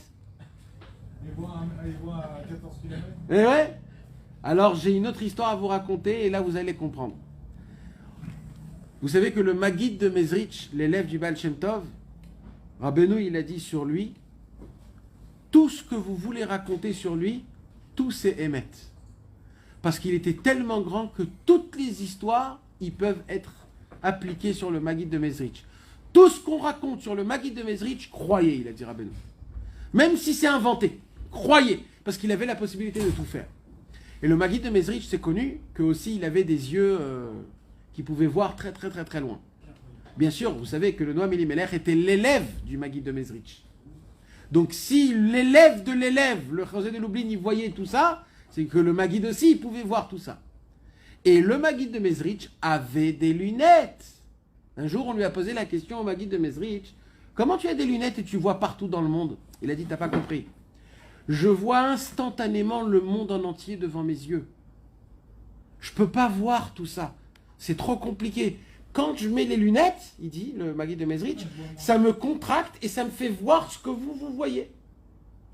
Mais quand j'ai besoin de voir beaucoup plus loin, j'enlève mes lunettes et là je vois infini. Donc on pourrait dire que Bémet, c'était ça la raison. Pourquoi le José de Lublin, il avait des lunettes? C'est qu'il voyait tellement trop qu'il avait besoin de contracter pour essayer de voir ce qu'il a besoin juste de voir. Vous imaginez ce qu'on peut voir avec les lunettes, avec nos yeux, mes amis? C'est pas seulement des histoires. C'est des choses qu'on peut même pas s'imaginer. Un jour, le Noam Elimelech, il a dit, racontez-moi combien il est grand le Baal Shem Tov. Alors le Maguid, un des élèves, il dit comme ça, le Baal Shem Tov avait la possibilité de dire sur un homme combien de fois il est revenu en Gilgoul.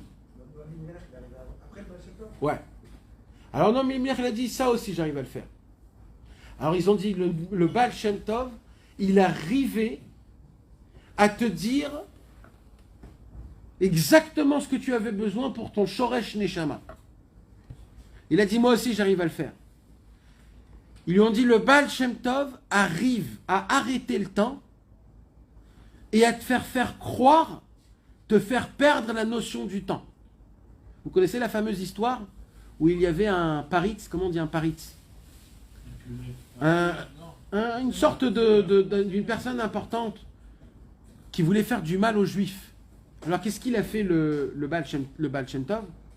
Il lui a fait faire endormi chez lui à la maison et il lui a fait perdre la notion du sommeil et lui, dans sa tête, il continue à vivre. Et il continue à y aller au travail et il s'est marié et il a eu des enfants. Pas en rêve, mamache. Tout se passait. Il allait dormir, il se réveillait tous les matins, il allait au travail, il commençait à devenir vieux. Toute une histoire bémette, une vraie histoire. Et il s'est marié, il a eu 4 enfants, les enfants ils ont grandi, ils ont eu des petits-enfants. Et un jour, des années, 20 ans est passé. 20 ans est passé, et il sort avec sa femme, ses enfants et ses petits-enfants, et ils vont à la mer, et il se passe une tragédie que tous les enfants, ils vont dans la mer, ils se noient et ils meurent. Et ils crient, c'est quoi qui m'arrive? Pourquoi ça m'arrive ça? C'est quoi ce truc-là? Et le Baal Shem Tov lui fait comme ça, et il se réveille 20 ans plus tôt. Ça veut dire là où il était en fait. Dans sa notion de rêve, il s'est passé 20 ans. Et là, le Baal Shem Tov, il lui dit, tu vois ce qui s'est passé? Tout ça va se passer si la Xéra, elle continue. Si tu enlèves la Xéra, tout ton sort va changer. Et tout de suite, il a changé. Maintenant, de faire ça, le Noam Elimelech, il a dit, ça, c'est quelque chose de très, très difficile. Mais ça, je peux le faire, mais c'est très, très difficile. Ouais. Alors le monsieur, il était à côté. Ben, vadaï. Alors là, on lui a dit quelque chose. On lui a dit, le Baal Shem Tov, il arrive à regarder un meuble et de dire toutes les pensées qu'il avait quand il faisait le meuble. Le Noam Elimelech, il dit, ça, moi aussi, je peux le faire. Et là, il lui a dit, quand le Baal Shem Tov, il regarde quelqu'un et qu'il regarde ses yeux, il voit à travers ses yeux tout ce que l'homme, il a vu. Le Noam Elimelech, il a dit, ça, je ne peux pas le faire. C'est que le Baal Shem Tov qui peut le faire. De voir à travers les yeux tout ce que nous, on a vu. C'est un niveau qui est inimaginable. Vous savez que dans la Kabbalah, dans le Kitvé Arizal, il y a des mondes. Il y a des mondes avec et malheureusement, il y a ce qu'on appelle, mes amis, le ribouillor. C'est quoi un ribouillor? C'est quand il y a trop de lumière. Et quand il y a trop de lumière, les récipients, ils éclatent. Ils beshvirat kilim. Comment on répare? Quoi des animaux? On est des moustiques, frérot. Même pas on existe. Même pas on existe. Mais c'est vrai que le Baal Shem Tov, c'est puissant. Quoi c'est puissant, frère? Mais de quoi? Moi j'avais entendu, si je peux me permettre, le grand-père de Rabbi Nachman. Le grand-père de Rabbi Nachman, le frère de la mère de Rabbi Nachman. Le frère de la mère de Rabbi Nachman, je crois. Non, c'était Rabbi Nachman. Il s'appelait Rabbi Nachman aussi. Orodenker. Une fois, c'est lui qui donnait la pipe, la grande pipe, la longue. Exact. Au Baal Shem Tov. Une fois, à ce qui paraît, il a donné la pipe pour fumer au Baal Shem Tov. Et il s'est allongé par terre comme ça sur le. Et il y a sa sœur ou sa. La sœur de Rabbi Nachman Orodenker. La sœur de Rabbi Nachman qui est rentrée dans le. En plein milieu que lui, il était allongé par terre en train de lui donner la pipe. Ouais. Et dès qu'il est sorti après, il lui a dit, il trouve pas que t'en fais un peu beaucoup. T'exagères, tu m'as allongé par terre pour lui donner la pipe au Baal Shem Tov.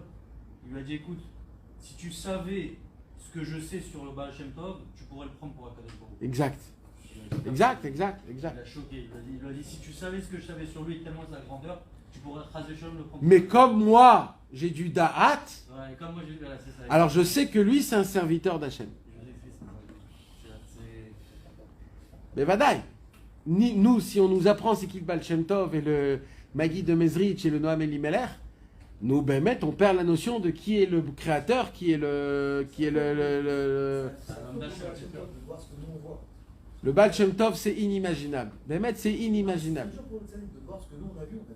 Eh oui, le tzaddik, il arrive. Ouais, mais toi, parce que toi, tu vois ce que tu crois voir. Mais le Baal Shem Tov, il peut voir une vision la plus sale, mais lui, il voit que le Tov, il voit que le bien. Pour lui, il voit pas de mal. C'est ça la grandeur d'un tzaddik. Le tzaddik, il arrive à découvrir le Tov dans le mal. Le tzaddik, quand lui, il te voit, tu crois qu'il te voit que le mal que tu as fait. Il arrive à découvrir le Tov que tu as fait. Encore toi, ce que jamais toi, tu pourras savoir sur toi. C'est ça la grandeur de Rabbeinu. Et ça, personne ne l'avait, ça. Personne de tous les tzadikim. Rabbeinu avait une vision, il a dit Kvar Raïti et Kulam. Il a dit Rabbeinu dans Chaim Moharan. J'ai déjà vu tout le monde. Rabbeinu, il a vu ce qui n'était pas encore créé. Parce que jusqu'à maintenant, ce qu'on a créé, ce qu'on a parlé, c'est des choses qui ont été créées. Tous les soirs. Hein? Tous les soirs, ils vont dormir. Non, ça c'est des Neshamot. Je parle pas des Neshamot. Je parle des corps. Rabbeinu, il a dit j'arrive pas à dormir parce que les 600 000 lettres, ils viennent m'embêter avant de dormir. Rabbeinu, il voit 600 000 lettres de toute la Torah qui viennent l'embêter avant de dormir. Ça c'est une autre gamme de histoires, frérot. C'est complètement une autre gamme. Là, on ne parle pas d'être humain. On parle de toutes les lettres de la Torah. Rabbeinu, il a dit je vous vois, vous, tout votre chemin. Rabbeinu, il dit c'est les yeux, c'est le corps, c'est la lumière du Haïm. Et vous savez comment on répare le ribouillor? Il dit le Harizal dans le Etzraïm, à travers la lumière des yeux. Ça s'appelle dans le Moussag, dans la Kabbalah, Orot Haenaim, la lumière des yeux. C'est la lumière des yeux qui va réparer le ribouillor et tout la Shvirat Kelim qu'il y a eu depuis la construction du monde. Toute la réparation va se faire à travers les yeux, mes amis. Ce qu'il faudra réparer, c'est juste les yeux. C'est que ça. Les yeux, ils vont venir, ils vont mettre un ordre dans le monde. C'est pour ça que le tzaddik, quand Rabbeinu, il nous dit quoi? Il nous dit, changez votre vision. Regardez du bon côté. Jugez du bon côté. Mais moi, je vois pas comme ça. Un jour, j'ai lu une histoire très très belle. Il y avait un très grand tzaddik à Tel Aviv, qui est parti de ce monde il y a très longtemps. Il y a peut-être 60 ans, 70 ans. Juste à dire Tel Aviv, j'ai écrit Tel Aviv. Chazak. Il y avait un grand tzaddik. Il y avait un grand tzaddik à Tel Aviv, que ce tzaddik-là, j'ai oublié son nom. Ce tzaddik-là, il a été zoré mamash de voir et de parler avec Eliyahu Hanavi Zachor Letov. Mamash. Et on lui a posé la question, comment t'as été zoré? Comment? Apparemment, l'histoire, c'est que mamash, Eliyahu Hanavi, il est venu, il a dit, je suis Eliyahu Hanavi, et il y a vraiment un truc, mamash, très grand. Et on lui a dit, comment t'as été zoré? Il a dit, je vais te dire un secret. Quoi? Il dit, vous savez, moi j'entends partout combien c'est grave le lachon hara. Mais c'est très grave le lachon hara. Mais moi, j'ai fait plus que ça, moi. Moi, c'est pas que du lachon hara que je me préserve. C'est quoi un lachon hara? Quand t'entends quelque chose de quelqu'un qui n'est pas bien. D'une tierce personne, t'entends une chose qui n'est pas très sympathique. Cet homme-là, il a dit, moi j'ai pris sur moi que même si je vois quelqu'un faire quelque chose de mal, je ne suis pas mékabel. Je ne crois pas à ce que je vois. Je crois que au bien. Si je vois un juif qui a enfreint Shabbat, même c'est moi qui l'ai vu. Je ne l'ai pas vu. Pour moi, ce n'est pas le lachon hara, c'est aïn ra. C'est-à-dire même le ra'in, je ne l'ai pas. Je ne crois pas à ce que j'ai vu. Je ne crois pas. Je ne crois pas à ce que je vois en mal. Toute ma vie, il dit, toute ma vie, j'ai pris ça sur moi. Puisque j'ai gardé mes yeux à ça, on m'a donné ce cadeau de voir, d'être découvert de Eliyahu Hanavi Zachor Letov. Combien on les aurait quand nos yeux, ils sont... C'est ça qu'il dit, metzitz minacharakim. Quand tu arrives à regarder, on te donne à regarder à travers les rideaux, à voir des très grandes choses. Mamash. Aliédézé, Zahal et Ben Porat. Rabbeinu, il apprend le pasouk à l'envers. Grâce à quoi Yosef est devenu Ben Porat? C'est quoi Ben Porat, mes amis? Un enfant qui fructifie. Il y a une lien entre regarder le zikaron. Ouais. Comme l'œil, c'est le membre le plus proche du zikaron. Donc, c'est de regarder. C'est de regarder. C'est ça, ça s'appelle regarder du cœur. C'est ça, regarder du cœur. Zikaron balmadate. Comment il est devenu Yosef? C'est quoi Ben Porat? Ça vient du mot Peria Verevia. C'est quoi Peria Verevia? C'est fructifié. On voit que Yosef Hatzadik, il fallait que... C'est comme un poisson.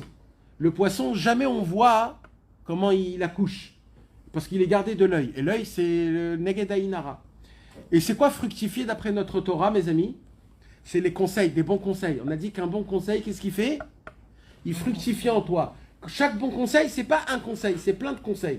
Donc comment il était zoré, Yosef Hatzadik, d'être le conseiller le plus beau au monde, qui a conseillé qui? Pharaon, que grâce à ça, il a donné à manger, et qu'il a donné le plus beau conseil possible, qu'il a sauvé le monde. C'est grâce à quoi? Allez, Aïn. Parce qu'il était au-dessus de l'œil, de la vision. Chez Nishmar Minisuin, chez Nachash, il s'est gardé du mariage avec le serpent en ne recevant pas des mauvais conseils de mauvaises personnes. Mais zivouk chez la Sitra Achara, d'une union avec la Sitra Achara. Parce que quand on reçoit un conseil du serpent, c'est une union avec le Yetzer Hara. Vezacha les zivouk d'Ikdusha. Il a été zoré avec le zivouk d'Ikdusha. Regardez, il y a ici un des Mefarshim sur le Likutei Moharan qui dit, viens, on prend Tachles. Qu'est-ce qu'il a dit Rabbeinu là? Qu'est-ce qu'il a dit Rabbeinu là? Que Yosef, il a été sauvé de zivouk de Sitra Achara et il est rentré dans le zivouk d'Ikdusha. Il a été sauvé de zivouk de Sitra Achara comment? Avec Potiphar. Et il s'est marié avec qui? Avec sa fille. Il disait, regarde, cet homme-là, il disait, regarde, des fois, c'est pas la chose et son contraire. Si, c'était sa fille. Adoptif. Sa fille adoptive. Lachon, mais c'était une fille adoptive qui a grandi chez Osnat. C'est Potiphar qui l'a grandi. Mais ça veut dire quoi? Il aurait pu se dire, moi je m'éloigne totalement de tout, je ne veux pas avoir aucun contact. Et là, on apprend que apparemment des fois, entre la Gdusha et la Tahara, il y a un seul fil.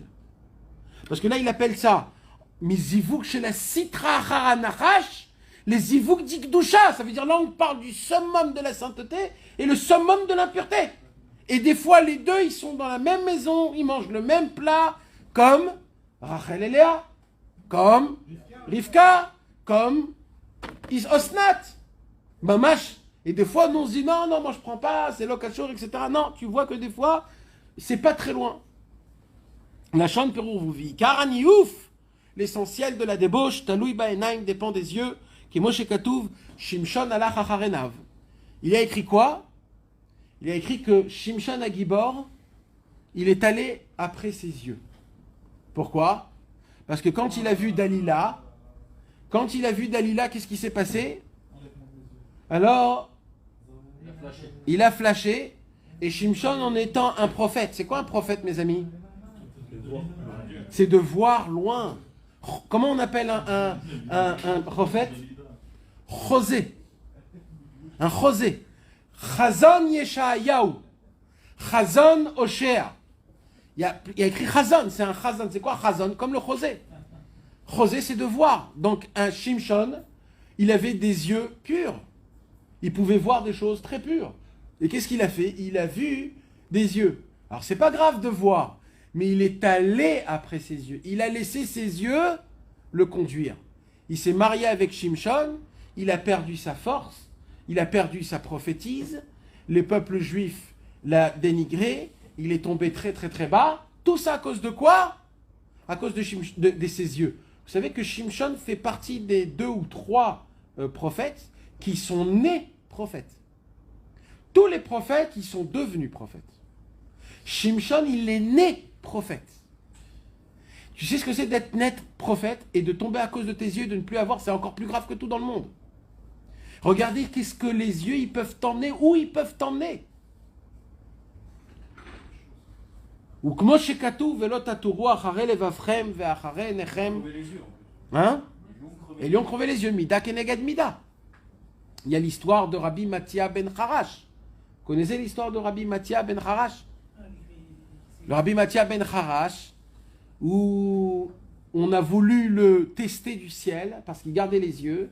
Le Yetzer Hara s'est habillé dans une très très belle femme et elle est venue lui poser une question et Rabbi Mathia ben Harash, il s'est mis à gauche, elle est venue à gauche, il s'est mis à droite, elle s'est mis à droite, elle s'est mis devant, il a dit bon, je vois que la Tahava elle va venir. Il a pris des clous qui étaient dans le feu, il s'est crevé les yeux.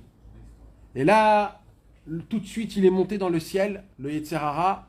Il y a eu un tremblement de terre dans le ciel. Et Akadosh Baruch Hu a envoyé tout de suite l'ange Raphaël pour donner la réfoua à Rabbi Mathia ben Harash. Et il a dit, je suis venu, ne t'inquiète pas. Il a dit, je suis venu pour te... C'était un test. Je suis venu pour te donner la réfoua. Il lui a dit, non. Laisse-moi les yeux crever parce que aujourd'hui c'est ok, mais demain, qu'est-ce qui va se passer si j'ai un Nisayon? Alors il a dit, ok, on te promet, Akadosh Baruch Hu te promet que plus jamais tu auras un Nisayon de Niouf. Et après cette promesse, Akadosh Baruch Hu il a dit, ok, l'ange Raphaël l'a guéri. Mais Tosfot, les Rashi Tosfot, ils disent, il a guéri de quoi? Du mal. Mais la vision, il n'a plus eu. C'était terminé. Parce que Béhémet, c'était la volonté de ce tzaddik. Je ne veux plus avoir aucune vision de ce monde-ci. Hein? Ouais, mais il avait, je sais pas, c'était son niveau, c'est son inyan à lui. Mathia ben Harash. Il y a, le Zohar HaKadosh, il dévoile des secrets énormes. Mathia, c'est les lettres Emet avec un Yud. En araméen. Mathia, c'est Emet sans le Yud. Et le Yud, c'est quoi? C'est les yeux. Yud, c'est les yeux, parce que c'est comme un Yud. C'est comme 2 Yud. Mathia, c'est quoi? C'est qu'il a enlevé ses yeux pour le Emet d'Hashem Yitbarach. C'est ça le...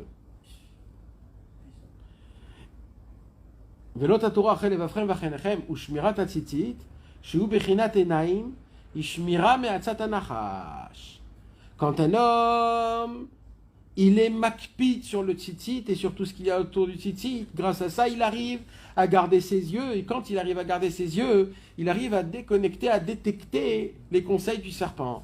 Et grâce à ça, il a la possibilité de reprendre et de recevoir des conseils du tzaddik, d'avoir la différence entre le serpent et le tzaddik, parce que des fois on ne peut pas comprendre, on ne peut pas savoir c'est quoi la différence.